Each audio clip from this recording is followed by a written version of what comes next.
There was a time when Chris Wallace said he would not put people on his show who supported the big lie, who would not accept that the election had not been stolen. He recently announced that, considering that basically all of Republican leadership is still perpetuating that lie, he would have to modify that rule a bit. But he said, I'll bring them on, but I am gonna press them hard. And so we have the first test of that. Steve Scalise, House Minority Whip, was on Fox News on Sunday, asked about the 2020 election. Let's see how it went. Specifically making this charge that the election was stolen, do you think that that hurts, undermines American democracy? Well, Chris, I've been very clear from the beginning. If you look at a number of states, they didn't follow their state-passed laws that govern the election for president. That is what the United States Constitution says. They don't say that the states determine what the rules are. They say the state legislatures determine the rules. But the states all certified. In a number of states, they didn't follow those state legislative. The states all certified. They didn't follow those legislative rules.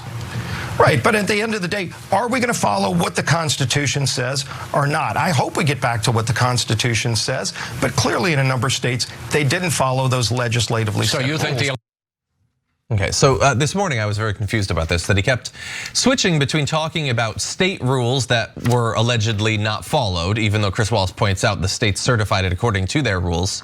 So that's state rules. And when are we gonna get back to following the Constitution, which of course is wholly separate from the state rules. So Cenk, I'm honestly not sure exactly what he's saying. I'm not sure that he knows what he's saying. He just knows that he has to project the idea that the election was stolen without saying it explicitly, because that might look bad to some Republicans, but he has to reassure the base. Yeah, so look, we could break down his silly excuses, but you guys have heard it 1,000 times before.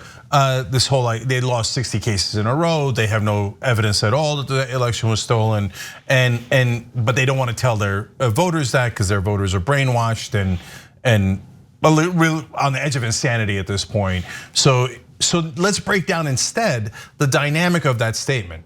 So number one, he wants to be able to preserve his ability to say later, no, I didn't say it was stolen. I never said it on TV, okay? And I never officially said it. I never said the sentence, the election was stolen, because he's a politician. So he wants to say, well, I don't know which way it's gonna go. And if Trump is run out of the Republican Party or national politics later, and then it becomes like a bad thing to have supported an insurrection against our democracy. And by the way, insurrection, people say about it on January 6th, sure, but much more so, Trump in the White House talking about martial law and using the military and using the Justice Department and everyone threatening to quit because that would be a political or military coup. That was an actual insurrection. So he wants plausible deniability on supporting that.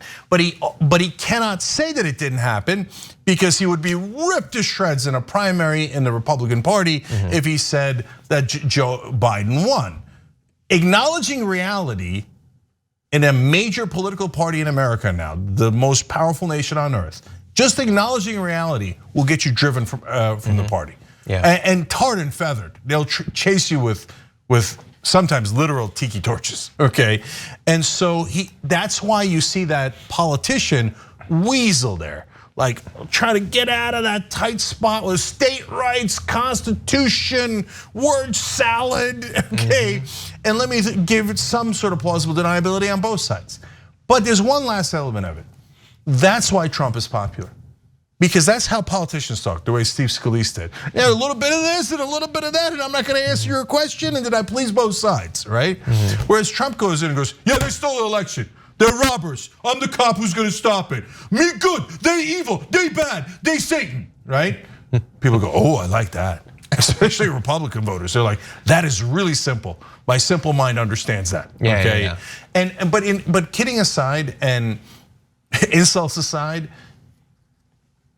they get the sense that it's authentic. It isn't actually, he's authentically stupid, Trump is, but he's not saying things that are true.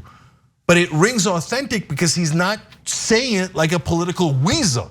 Whereas when they hear Scalise, they go, I don't know which side he's on. He sounds like a weasel. Yeah, And that's true. Yeah, most of them have become very good at not saying something the base will hate, whether it's on the election or on vaccines. You have Scalise with the election, you have Tucker Carlson never saying the vaccine will kill you, don't take the vaccine, but trying to reassure his base continually that they shouldn't, that there's something suspicious about it. And so they like that because it's trying not to offend them. But I agree, they're gonna like the one who just goes full crazy and tells them exactly what it is that they want to hear. Well, I think what would work, John, is if somebody tried being authentic without lying. Yeah. Wouldn't that be amazing? Yeah. Well, if they were like, hey, you know what? Actually, you should get healthcare. Every other developed nation has it. We don't, and sometimes your family members die because of it. I feel like there's a candidate that did that. Yeah, there was actually two candidates. One ran for Congress. Yeah. Senator Nina Turner, and the other one ran for president. They kind of worked together, and people loved them until the mainstream media came in and said they were going to execute people in Central Park. Oh my God! And that it was going to cost so much money that we couldn't afford wars anymore. Yeah. If you don't like brown shirts, wait until you see the digital brown shirts. Anyway, we have a little bit more of Steve Scalise. Let's see if Chris Wallace can get anything like a definitive statement out of him. So you think the election was stolen? What I said is there are states that didn't follow their legislatively set rules. That's what the United States Constitution says. And I think there are a lot of people that want us to get back to what the Constitution says we should be doing, not just with elections, with a lot of other things too. And then there's some people that want to just ignore what the Constitution says and do their own thing. You know, that's been a debate that's been going on in this country for a long time. But why don't we just get back to the Constitution? We wouldn't have that problem. And there certainly can happen, but there are people out there. There was a rally for President Trump yesterday, and a number of people said, Joe Biden's not my president, Donald Trump is my president. I guess the question is, do you think the election, last time I promised, do you think the election was stolen or not? I understand you think there were irregularities and things that need to be fixed. Do you think the election was stolen? Yeah. And it's not just irregular, it's states that did not follow the laws set, which the Constitution says they're supposed to follow. When you see states like Georgia cleaning up some of the mess and people calling that Jim Crow law, that's a flat out lie. I think most people need to stand up against that sort of thing. All right. Yeah, wait, again, what specific state laws does the Constitution mandate for state level control of the elections? I don't know because he won't say. And while Chris Wallace ostensibly is grilling a member of Republican leadership, he's doing so in like the softest hands way.